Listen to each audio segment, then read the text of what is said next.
Salut camarades, j'espère que vous allez bien. On se retrouve en ce dimanche de fin de septembre. Il est à peu près midi et demi, on va aller bosser un petit peu. Alors je sais pas si vous c'est pareil, mais moi j'avoue que j'ai du mal à être motivé au boulot, en extérieur en tout cas, puisque tout ce qui est pro évidemment, de toute façon il faut bien manger, donc pas trop le choix. Mais c'est vrai que là je vois plein de choses à faire. Et bon bref, c'est comme ça. Si jamais vous avez des petits tips, euh, lifestyle, des petits hacks pour améliorer notre motivation à bosser, etc. Surtout, enfin plus la discipline. J'en parlais hier, j'ai un collègue qui est venu, un gars qui est venu, je vous en ai déjà parlé, il était venu pour m'aider. C'était un ancien retraité mécano John Deere, ce qui tombait bien, parce que, enfin c'est pas un ancien retraité, c'est un retraité, parce qu'il est toujours à la retraite. Et ce qui tombait bien, parce que c'est un John Deere, et donc il y avait ce problème d'hydraulique qu'on avait essayé de diagnostiquer ensemble, mais qu'étant donné le boulot à faire, il m'a pas aidé au-delà, et ce qui est normal, je comprends. C'était pas un problème en soi. C'est sûr que ça aurait été vachement plus euh, valable s'il avait eu le temps et eu envie de le faire, mais malheureusement, il avait pas vraiment le temps. Et comme beaucoup de retraités, ça c'est un des problèmes empêche, et c'est pareil pour les voitures. Les retraités qui savent, enfin les gens qui, enfin, sur les voitures c'est moins compliqué, mais sur les tracteurs c'est quand même vachement plus rare maintenant. Les gens qui sont compétents sur la mécanique agricole, et vous et moi on sait, même les garagistes, pour les voitures j'entends, c'est moins dans une dynamique de réparer que de vous vendre des pièces neuves parce que soit c'est la politique, soit ils n'ont pas envie de se faire chier, soit les deux. Et donc nous, ça nous coûte plus cher. Eux, ils font plus d'argent. Et du coup, on se retrouve souvent avec des véhicules qu'on ne répare plus parce que ça nous coûte trop cher. Euh, et on a une autre problématique, c'est que les véhicules anciens se font de plus en plus casser la gueule.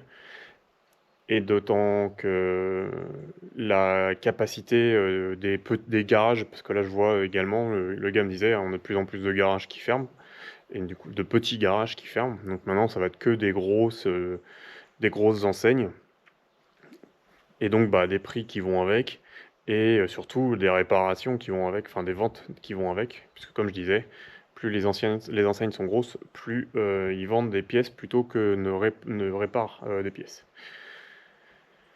Donc, c'est vrai qu'on est en train de faire face à une problématique grandissante, une nouvelle problématique grandissante. Donc, c'est pour ça que là, enfin, j'essaie de prendre le plus possible de connaissances pour pouvoir rajouter ma pierre à l'édifice pour contribuer à maintenir le truc.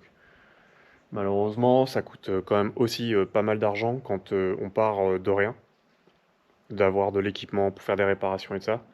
Surtout sur des engins quand ils commencent à être un petit peu gros. Donc, bon, on va pas se mentir que c'est quand même pas une mince affaire. Comme vous pouvez voir, on a un vérin qui est tombé. En gros, on l'a enlevé parce que justement c'est un vérin qui fuit.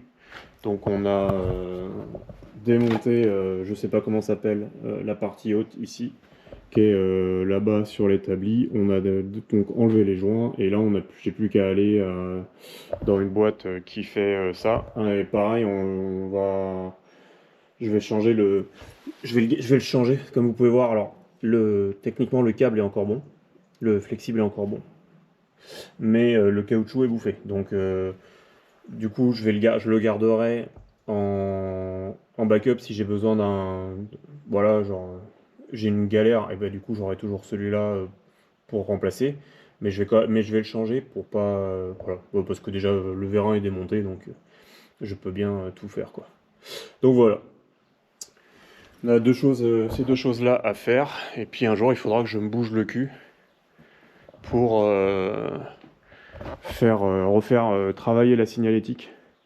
Parce que là aujourd'hui, le clignotant gauche, c'est le feu stop qui clignote. Et le clignotant droit, c'est probablement le même bordel, mais surtout, je vous ai montré qu'il était débranché là. Enfin, même pas débranché, dans le sens, techniquement, il a été coupé. Donc, il y a ça à faire. Il y a la jauge d'essence à réparer. Il y a surtout la jauge de température à réparer. Et j'ai un câble qui traîne devant, et je sais pas à quoi il sert pour l'instant. Je connais pas le schéma électrique du tracteur, et comme j'arrive pas à me bouger le cul, à lire le panneau, enfin pas le panneau, le cahier d'entretien, eh bien ça n'avance pas. Là, on va sortir le tracteur, on va aller béner un petit peu du compost, etc.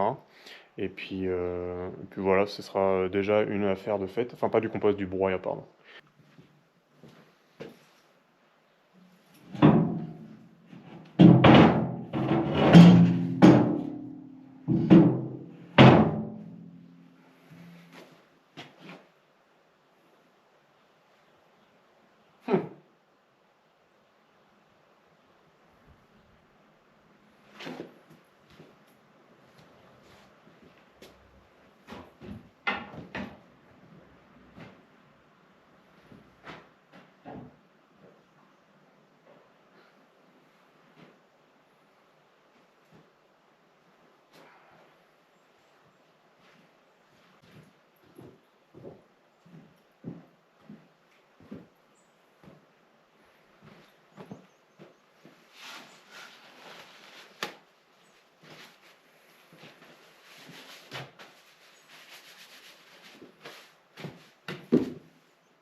Alors, petite anecdote rigolote. Quand le gars est venu hier, à la base, c'était parce que je lui avais proposé de lui payer un coup. Enfin, c'est surtout que c'est sur ça que ça s'était conclu. Parce que c'est lui qui m'a dit, bah, tu me paieras un coup. Bon, bah, bref. Je lui ai dit que je pouvais lui rendre service quand il y a besoin, mais c'est pas le souci. Bref. Et donc, je lui dis, mais, bah, viens, etc. Donc, il vient. Et puis, en fait, il arrive au moment où j'étais en train justement de m'occuper du vérin et du flexible. Et je lui ai expliqué, je fais, ouais, c'est un bordel parce que je sais pas ce qu'il faut que je fasse. Donc je fais des trucs, ça avance très lentement. Mais voilà, bon bref, faut apprendre quoi, c'est normal. Bon, avec lui, ça a été vachement plus vite. Et surtout, il a fait des trucs, j'aurais j'aurais pas osé les faire. À un moment, donc on a le vérin, et puis on a le truc qui se visse là avec le joint spi, tout ça quoi. Ça voulait pas partir. Parce que non, lui, il a, en plus, il vient avec sa camionnette, il a plein d'outils et tout. Moi, il y en a plein, évidemment, que j'ai pas. Et notamment, il a ce qui s'appelle une clé à griffe. Alors, je peux pas vous montrer ce que c'est, pour ceux qui connaissent pas, vous chercherez. Mais en gros, c'est juste une clé qui a une dent, que tu colles à une encoche, et puis après, tu as un petit manche sur un axe qui s'adapte en gros à ta pièce, à la disposition. Enfin bref. Du coup, hop, ça mord, et du coup, tu peux dévisser. Sur le vérin, ça ne marchait pas, parce que l'encoche, elle s'est fait tabasser la gueule, et donc, au lieu d'avoir une encoche qui est droite, et donc la dent qui peut venir ici, eh ben, on a une encoche qui est comme ça. Du coup, bah, forcément, ça a été une tannée. Et donc, il y allait au poinçon, là, pour machin. Alors, bah, forcément, ça aggrave le problème. Mais, bref, on n'avait pas trop le choix, de toute façon. Enfin, à ma connaissance. Donc, il fait ça bouge pas. En mode, fait chier. Il prend une masse, et il tape sur le vérin. Donc là, on a le truc qui se visse autour du vérin, là, le joint spi, je pense que ça s'appelle comme ça, j'en sais rien. Ça dépasse de ça. Pour ceux qui connaissent pas, en gros, ça dépasse de ça. Donc ça s'emmanche, ça se visse comme ça, d'accord? Donc le but, c'est de le dévisser. Donc ça bouge pas. Donc c'est comme ça, en gros. Donc ça bouge pas. Il tape tout autour, à la masse. T'as plein de peinture maintenant qui est par terre. Et moi, j'étais en mode, est-ce que je dis quelque chose ou pas? Parce que j'étais vraiment pas à l'aise avec ça. Je sais, j'ai pas regardé d'ailleurs si ça l'avait abîmé. Faut que je regarde si ça l'a abîmé ou pas. Parce que moi je suis en mode, je sais que ça peut prendre des charges et tout de ouf, mais c'est pas non plus conçu pour se faire taper la gueule. Donc j'étais pas trop tranquille. Alors après, a priori, ça a marché. Parce qu'après, au poinçon, on a réussi à finir de le débloquer. Puis après, on pouvait dévisser à la main, c'était plus un problème. Donc, ça a marché. Mais je sais pas s'il n'y avait pas d'autres solutions, au moins, à faire avant. Juste au cas où. Je vous avoue, je suis pas tranquille. Je vais aller voir d'ailleurs. Bon, je suis pas sûr qu'on verra grand chose, mais. Bah, vous voyez, on voit les coups là. Toutes les marques là. Non, ça a l'air d'aller. Forcément, il y a la peinture qui a pris, comme vous pouvez voir. Mais ça a pas l'air de l'avoir un petit peu déformé. Enfin, c'est pas tellement que je craignais que ça le déforme. Je craignais plutôt que ça fasse des trous, que ça enlève de la matière, etc. Ça a l'air de pas avoir bougé. Avant de se mettre au boulot, il y a un truc que je veux faire. J'ai un voisin qui m'a gentiment prêté son caisson. Mais il y a un truc qui m'emmerde, c'est comme il a pas de gouge, enfin je sais pas comment ça s'appelle, supplémentaire. Du coup, il a mis un truc comme ça. Il m'a dit, tu sais, en vrai, on s'en fout. Oui, ça va probablement un peu prématurément abîmer le truc. Mais vu les usages que nous, on en a, c'est pas, déjà, ce sera pas tant que ça. Et c'est pas forcément très grave. Lui, il fait beaucoup ça, etc. Bon, moi, je vous avoue, j'aime pas ça. Donc là, normalement, il faudrait que je fasse un trou pour au moins mettre une goupille pour s'assurer que ça part pas. Même si, bah, déjà, ça bouge pas du tout, je vais pas vous mentir. Et je l'ai déjà utilisé quelques heures maintenant. Donc, je vais vérifier. Mais bah là, c'est pareil. En fait, pour moi, elles sont trop petites. Alors, elles sont à bonne taille pour lui, parce que sur son caisson, donc là, ça rentre bien. Mais là, c'est trop petit. Là, il y a du jeu et j'aime pas trop le fait que ça les nique. Et surtout, en fait, je lui dis, mais du coup, si ça c'est abîmé là, comment je le change? Il m'a dit, bah. Alors, pas forcément sur ça, mais là-dessus, il me dit, bah. Tu coupes et tu dois remettre un autre et tu dois le ressouder. Je fais, ah! C'est un peu plus déjà c'est un peu de boulot déjà, et puis surtout, je pense que ça doit pas forcément être donné quoi. Donc, je vous avoue que je n'ai pas très envie de faire ça. Donc, à la limite, ce qu'il faudrait que je fasse, je pense que ça doit exister, c'est trouver des genres de bagues qui viendraient compléter le jeu. Comme ça, on aurait un truc qui serait plus ajusté. Parce que ça, là, je pense que vous voyez, mais le jeu, il est vénère quand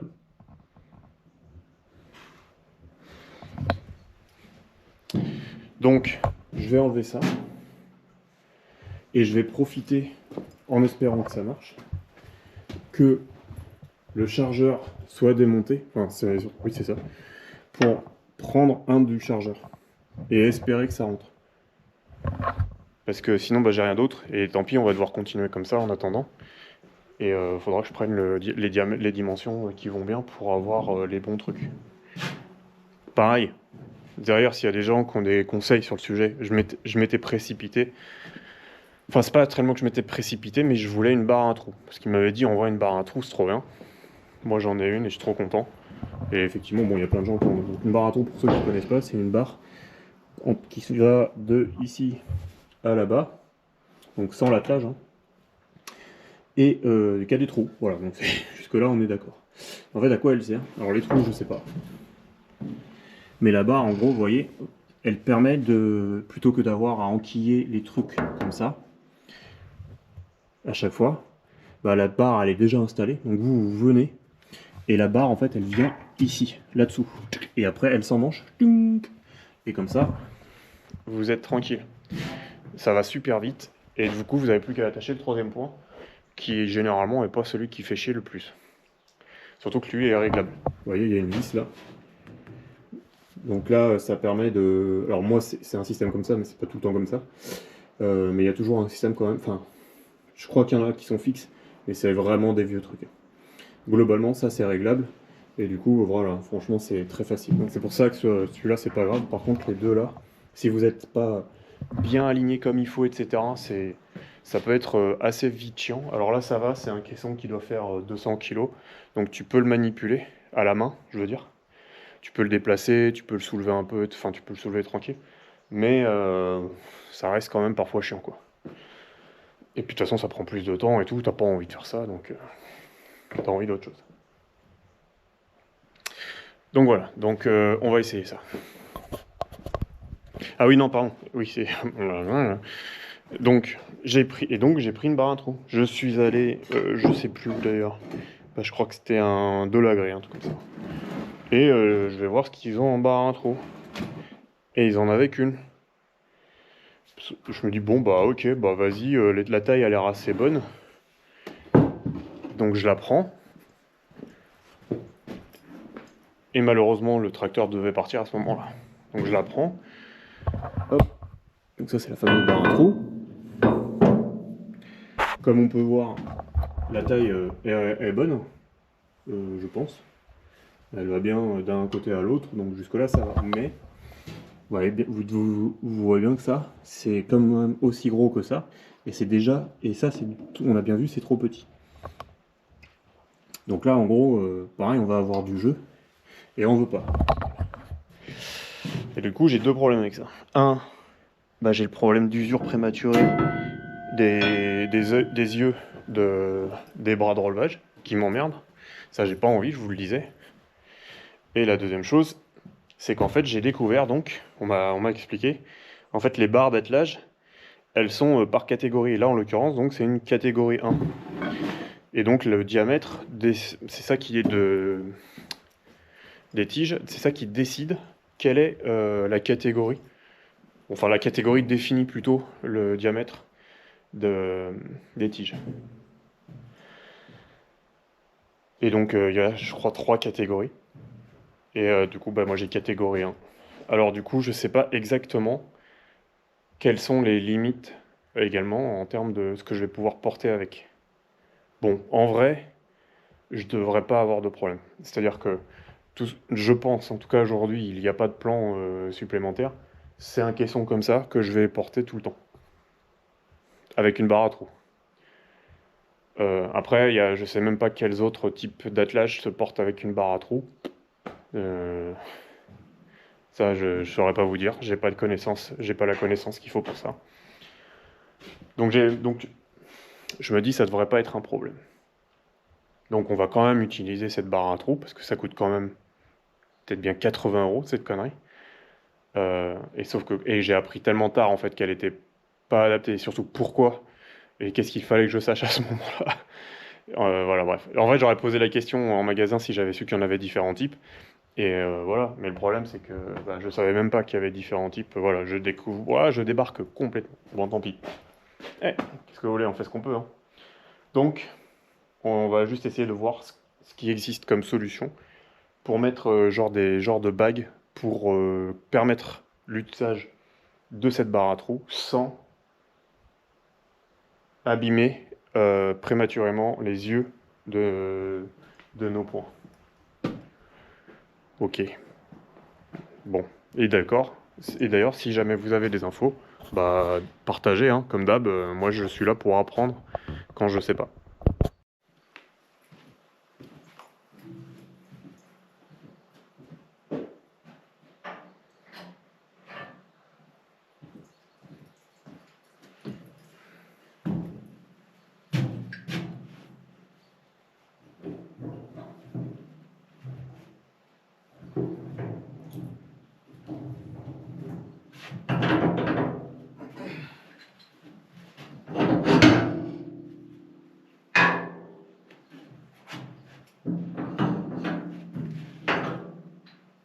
Oh, magnifique.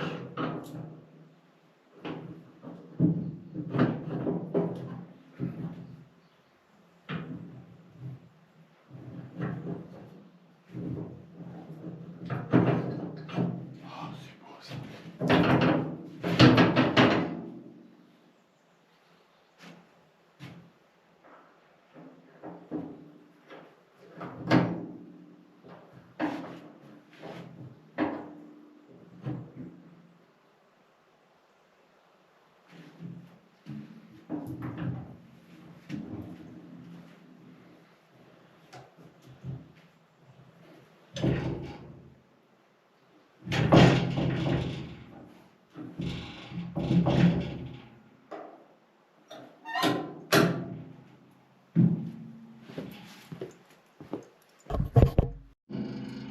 Pour ceux éventuels, donc là parfait, on voit que là il n'y a quasiment pas de jeu, c'est impeccable. Le seul problème évidemment, c'est qu'elle n'est pas adaptée pour cette installation là, donc elle dépasse de beaucoup. Normalement, ça ne devrait pas poser de problème, donc je pense qu'on est bien.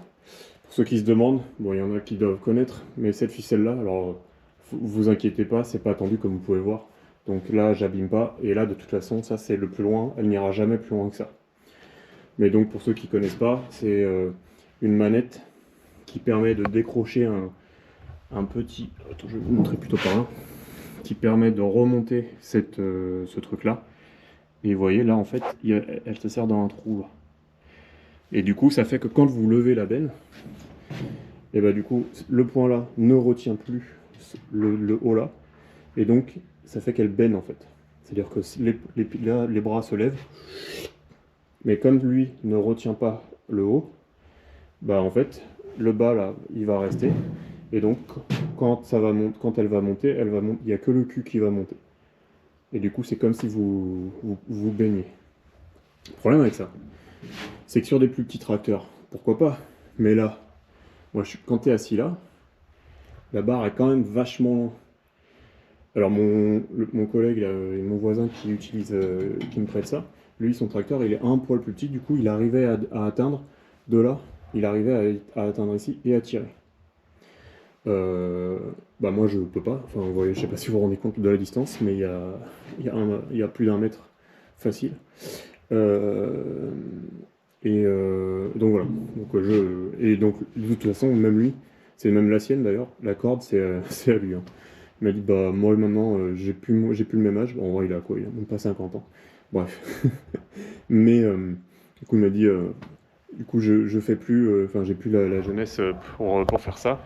Donc, il prend une corde. Et donc, voilà. Du coup, la corde, ça permet de pouvoir tirer, de pouvoir déverrouiller la benne sans bouger. Et c'est vraiment bien. C'est vraiment bien. Par contre, c'est un peu plus délicat de la réemmancher sans descendre du tracteur. Ça, je vais pas vous mentir. C'est quand même un peu plus de travail. Mais bon. Parfois, ça se fait bien. Parfois, faut ruser un peu. Et le plus souvent, moi en tout cas en ce moment, les boulots que j'ai fait avec, ben, c'est des terrains qui sont pas vraiment propices. Donc c'est pas très droit.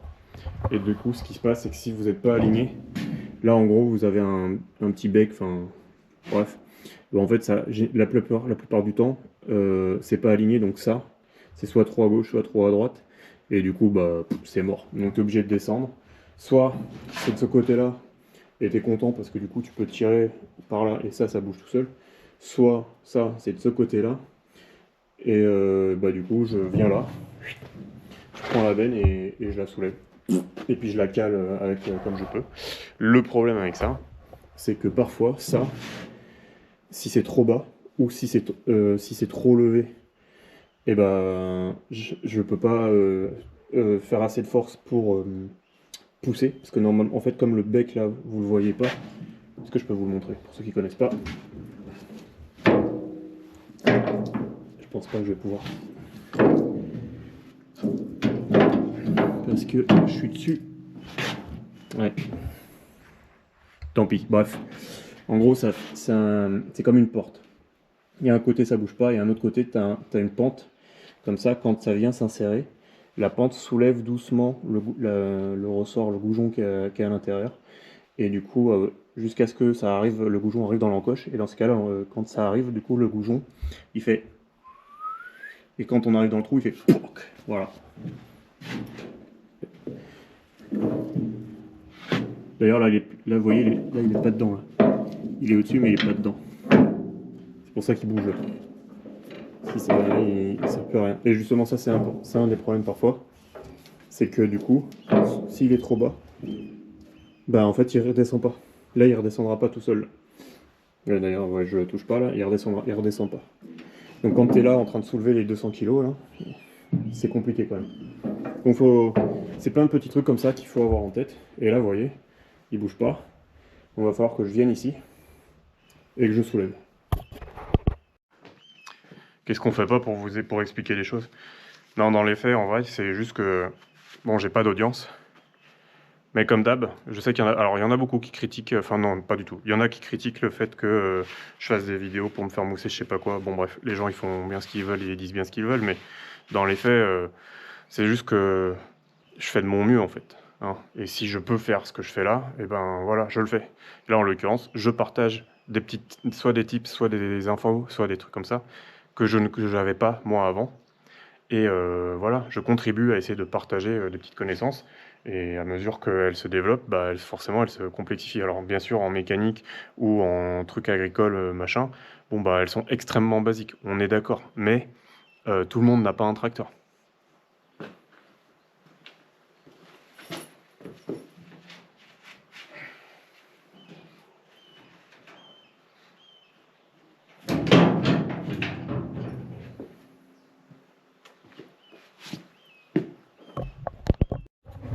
Bon, il n'y a pas eu besoin de la soulever de beaucoup, heureusement, parce que le problème que j'avais, c'est que là, j'avais pas de place à la base pour passer mes doigts, donc c'était un peu dur.